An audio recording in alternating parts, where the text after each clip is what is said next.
With Charles Davis, as always, I'm Brandon Gaudin. Charles, you talk about storylines in this one. I think it begins and ends with our two quarterbacks, certainly two of the best in the business. And nowadays, I don't think you can get by for long periods of time without a top-flight quarterback. The way the game is played, with all the responsibility he has and how the game flows through him, if he's not on the top of his game, your team's not going to benefit at all. The veteran Matt Bryant set to rock and roll. And off we go from M&T Bank Stadium. Fielded about a yard deep. And he'll take this up past the 20 and down at the 22-yard line.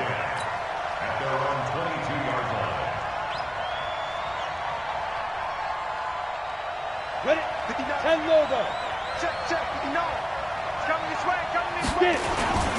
A give to the game's all-time leader, Emmitt Smith. And some space here.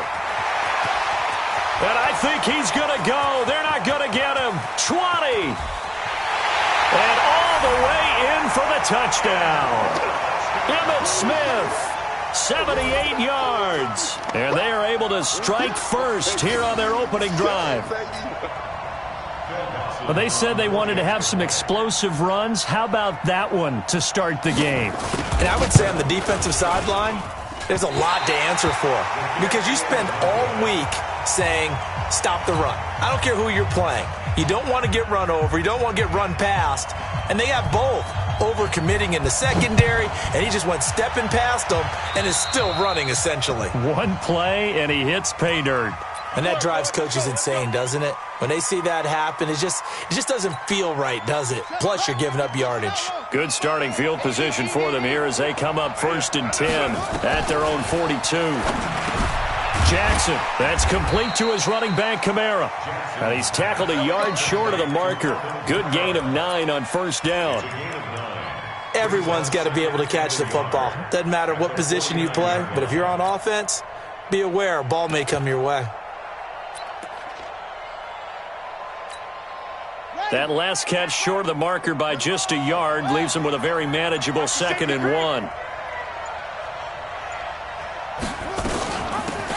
They'll run it now out of the gun. Fighting through it, he's got space. Taking it right down Broadway. And he's going to take it in. Touchdown, Packers. A big play there. 49 yards. As his guys can now take the lead with the extra point.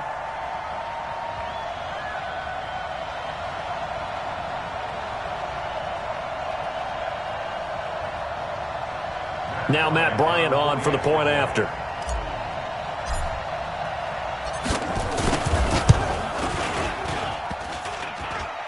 And it's no good. He missed it. And the game remains tied. Oh, boy.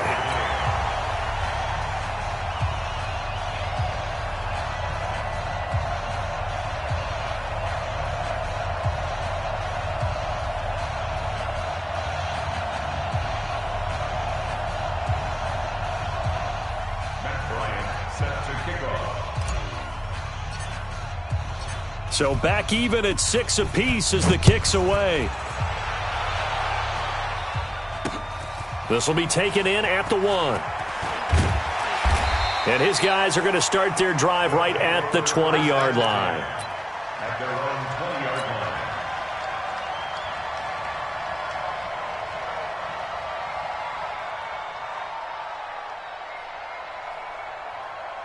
Let's go now. The offense back out there at the line, ready for their next drive. Let's pin the mirrors back and go full strength. Chopper! On 1st down, Tannehill throwing over the middle, and it's incomplete. Pierre Garçon, the intended receiver. But it's going to be 2nd down. After the incompletion, here's 2nd and 10 from the 20. Now Tannehill. Got his target, Pierre Garçon. And he gets this one just shy of the 40. They'll mark him down at the 39.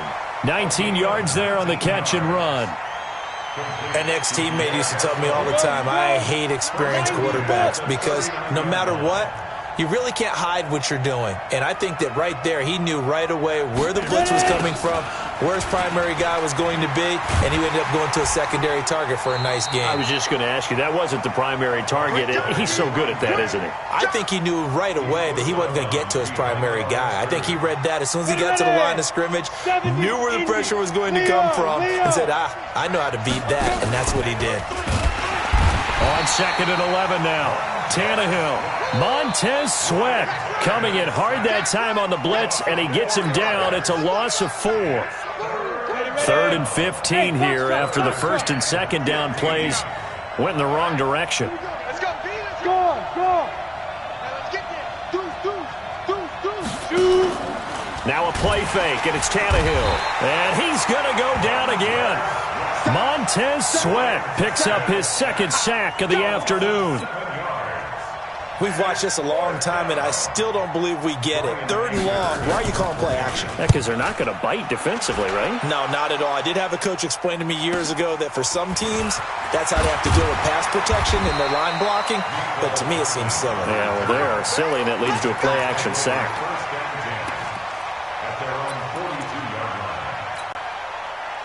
The Packer offense ready to get their next drive underway. Here we go. Let's bring it. Throwing on 1st down, it's Jackson. Got a man open, it's Darren Waller. And he's going to get this all the way down inside the 35. A really nice gain of 25 yards. So on the other side of the field now, it's 1st and 10 as they've got things rolling on this drive. And now a throw here secured by his running back out of the backfield. It's a gain of 12, and the Packers have the first. Back-to-back good plays have them on the move on 1st down. Jackson, option right. Jackson hit, and he lost the football. And the defense will get their hands on it, going the other way. Weaving through traffic, and now he's free. Past the 20, 10, and he is into the end zone for a touchdown. And that's a linebacker showing he can move pretty good with a football in his hand. That's not just a short shuttle now. He took it and went a pretty good distance, didn't he? Did you get the 40 time on that? I didn't, but he got 6 points out of it. I know that, and a great play for that defensive unit.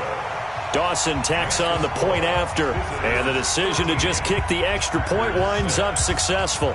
So here's the kickoff now as they'll get it again following that fumble return for a score. This is taken at his 4. And a good return. He's across the 35-yard line, right around the 36.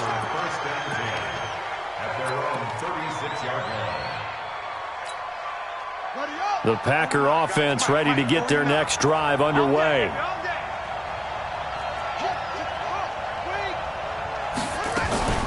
They'll run it for the first time with Alvin Kamara. And able to get this one across the 45 before he's brought down. It's a gain of 12, and the Packers have the first. Tremendous blocking by the interior of the offensive line. They didn't just gash him there. They blasted a gaping hole for him to gallop through. I think if he comes back to the huddle, he better be giving them a whole lot of credit and thanking them for that much space to rumble. Jackson, option right. Stepping up. He's going to keep it. Give him 4 yards there on the 1st down keeper. I call that play a success. A nice inside run sets up a very manageable 2nd down. A very solid gain on that play. From just shy of midfield, Jackson. This one complete to Mecole Hardman. And he gets this inside the 35-yard line. 17 yards on the play there as the Packers have the 1st down as well. From the 32 now, here's 1st and 10. After one, it's 13-6.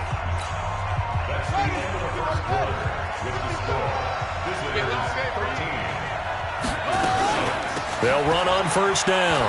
Dickerson. And he will lose yardage back to the 34-yard line. It's a loss of 2 there, bringing up 2nd down. A tale of two extremes. First carry, he went for a bundle. His second goes backward. And how many times have we seen that happen? Because you get that big carry, and you come back and you're all fired up, and sometimes you force a run a little bit, right? Trying to break off that big carry again, and instead it works opposite. Works his way inside the 30 on a pickup of 4. on a 2nd and long, it's really nice to see an offense that has enough confidence to run the football in that situation. I think that goes back to their practice and game planning.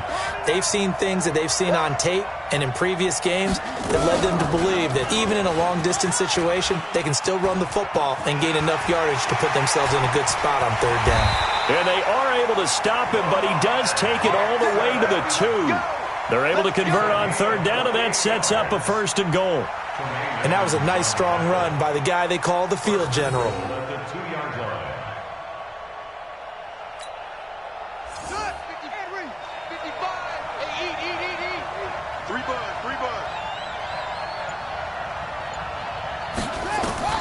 And now Jackson will look to throw it.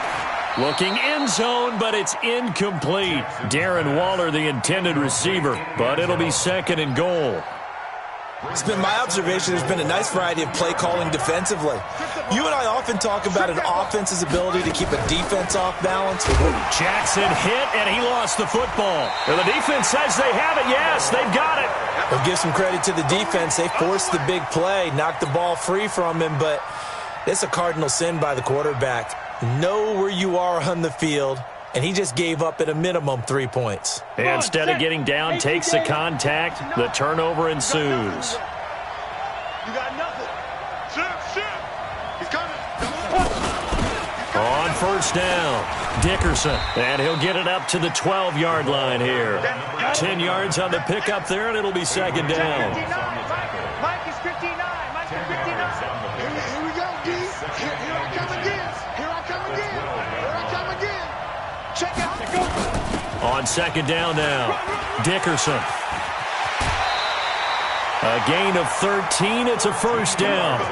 Now, that was an excellent run. And when you see that happen, that's when you're seeing guys doing their job and then some people doing a little bit more. Offensive linemen and tight ends, they're expected to block. But the wide receivers, all they want to do is catch passes. So when they block on a big-time running play and create extra space,